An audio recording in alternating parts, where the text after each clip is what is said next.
PlaySoloRaptor! Cards on the table. I've never played Resident Evil. What did you say? I know. I just kind of missed the right timing to hop on the Resident Evil train. I was too busy having sex with women. But the Resident Evil 4 remake is right around the corner, and since I've never played a title, except a beer and vodka infused version of RE5 co-op around 10 years ago, it's hard to remember anything clearly. I think I punched a boulder. But what better time than right now to sit down and play all the games leading up to RE4? Sounds simple, right? No. Right from the get-go, I was confronted with those three questions every Star Wars fan knows all too well. Are they still making new movies? Is the profit of an evil organization hellbent on controlling the world as we know it really worth raising the dead and desecrating the things we once held dear? And in which frickin' order should I play these things? I know what you're gonna say. First, you play 1, 2, 3, 4. But so simple, it is not. For another game was made. In the shadows of Tokyo, I presume. Oh, actually, let me... Oh, okay.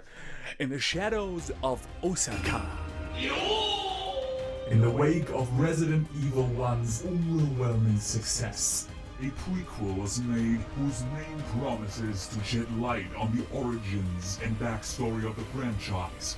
One prequel to fool them all. And so, yeah, I felt very smart and started not with Resident Evil 1, but Resident Evil 0. this is my story. Or to be more precise, this is their story, because lo and behold, Resident Evil 0 actually has 2 playable characters. Being very generous with the word character here, actually the only reason that I was able to remember that this one's name is Rebecca is the hilarious way that guy keeps shouting her name all throughout the game. A little bit like this. Rebecca! Rebecca? Rebecca? Rebecca? Rebecca! And you know what, kids? What? The state-of-the-art gaming technology of the year 2002 allows us to play both of them in tandem. Playing 2 different characters? 2 at once? That is madness!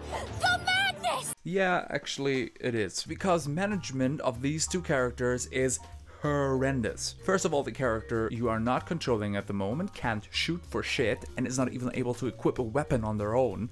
And second of all, keeping both of them healthy at the same time turns out tricky with a limited supply of healing items in the game and the game's tendency to, without warning whatsoever, split the 2 of them up. And guess what? Most of the time you don't get to say which character plays the next section, so when you're irreversibly low on health, good luck fighting the monster that immediately attacks you after the cutscene.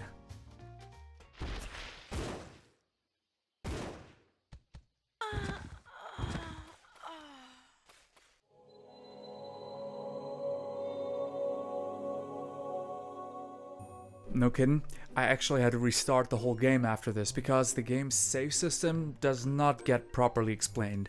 That's what you get when you're attempting a blind playthrough. Probably RE1 had the same system and they thought nobody would be that stupid and play Resident Evil 0. first. Well, think again! Hey, and since you're here, think again about hitting all the funny YouTube buttons. Thank you, I appreciate ya.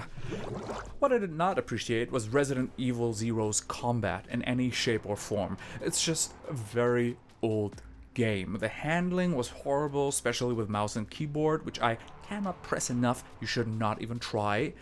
The shooting as a whole is more a game of chance, since you can only aim up, straight ahead, or down. Will it hit? Will it miss? Will it be a headshot? Your guess is as good as mine. And so it took me quite a while to grasp that rather than a horror action game, this is really more an adventure title.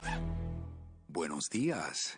Where we explore a haunted mansion to find keys and items to combine them and solve riddles, to open doors, to explore more of the mansion to find more keys and items to combine them and solve riddles, and doing that, we advance the plot. And sprinkled on top, there's a little bit of a shooting minigame.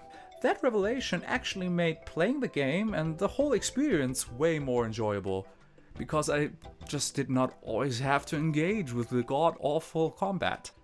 Immersion did suffer though.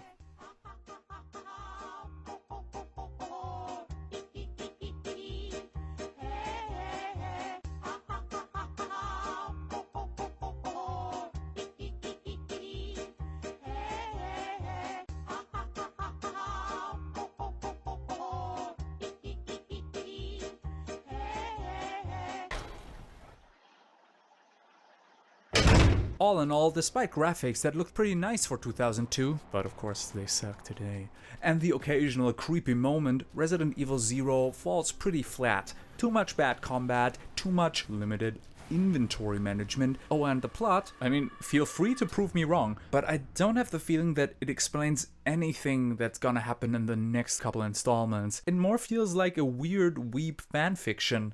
In a nutshell, Nurse Joy and the PTSD John McClane are trapped in a haunted mansion, fight Sephiroth with a slug fetish, and the guy from the Ray-Ban commercial is there too. See, now you don't have to play the game, and I saved you $5 and 10 hours. You're welcome!